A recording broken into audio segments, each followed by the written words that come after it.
difference between macro-friendly and actually being healthy. But I used to get so much anxiety like leading up to vacations or having time off. I would go into harsh deficits. I would do crazy amounts of really high intensity cardio. And I thought that walking was just gonna completely diminish those gains.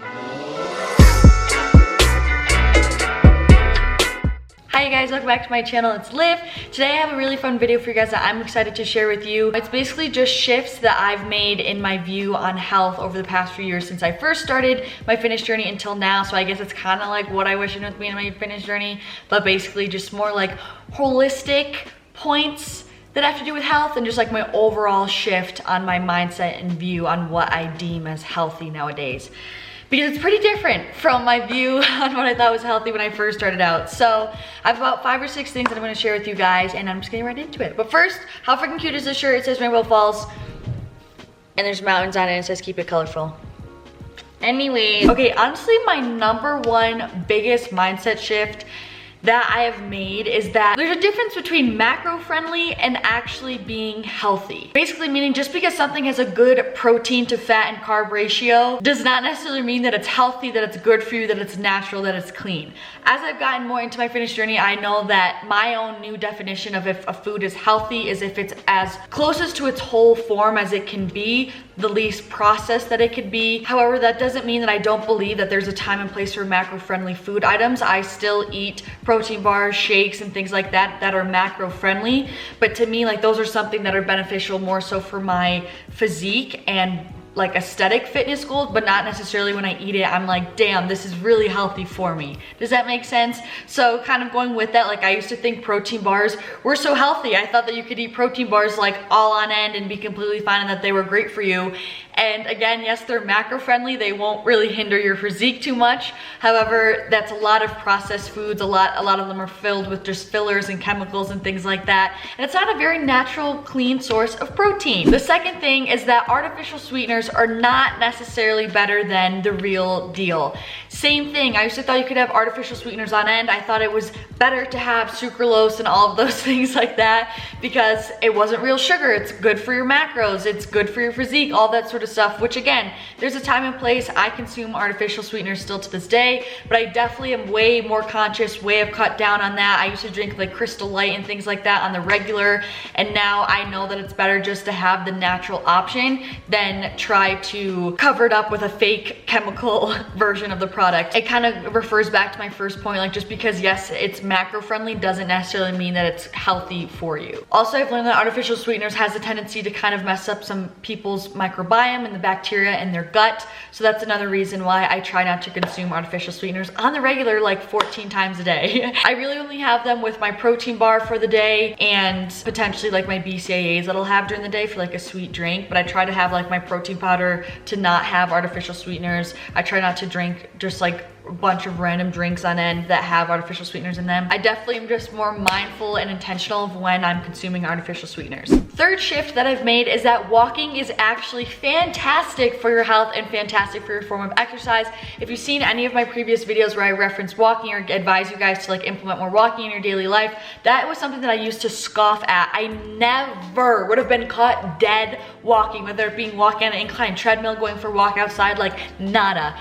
Because first of all, when I first started my fitness journey, my one and only mission was to grow my glutes, and I thought that walking was just gonna completely diminish those gains, which is not true, especially if you're keeping up with weight training consistently. And I just thought it was completely like not a real form of exercise. I didn't think it did anything. I thought it was for people who like weren't taking their training intensity seriously, but that is so false. I prioritize my walks every single day. Like if I don't have time to walk and go to the gym, like sometimes borderline, I seriously will go for a walk instead of my workout. That's how much I value it. It's so good for your physiological health, like your internal health, your mindset. It completely helps to de-stress your body, also your mind. It allows you to get up outside in nature, which is also so great for physiological health.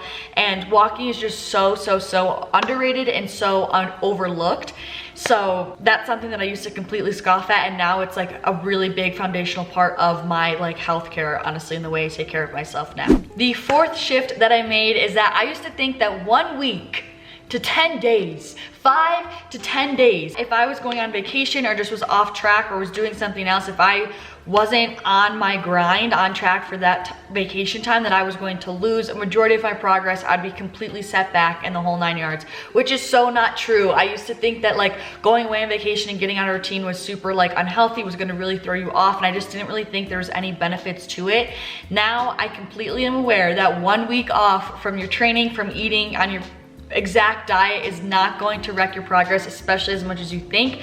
And I've learned that my body always bounces back within the next week or two, and it's never a big deal. But I used to get so much anxiety like leading up to vacations or having time off, and now I see them as actually like something that's really healthy for me, because I know I can't live my life with completely centered around my training and nutrition, and I need to be able to hold my own and function in my life if I'm not sticking to my training routine and eating routine. So now I know that it's great like for my mental health to have the relaxation factor, to spend time away from routine, to remember like the bigger picture, remember what matters, and make sure that I'm actually living life and not getting so sucked in into my goals where I'm not actually being able to give attention to other areas of my life to live a healthy, balanced lifestyle. And to me is what I've learned is like my goal now is to live as balanced of a life as I can, instead of being like completely fully in the deep end on one side of the spectrum. And if this is you guys, if you really struggle with going away on vacation or taking time off, just know you did not get to the point that you're in right now in a week, meaning you cannot lose where you're at right now in a week. I understand it might be hard to like get back into the mental groove when you come back, but it will come, I promise you, and it is so worth having that time off, not only for memories, but for like your mental reset and your mental relaxation, and you will feel more motivated when you come back, and in time you will get back into the swing of your routine. The fifth shift that I made is actually in regards to hormonal health. I did not think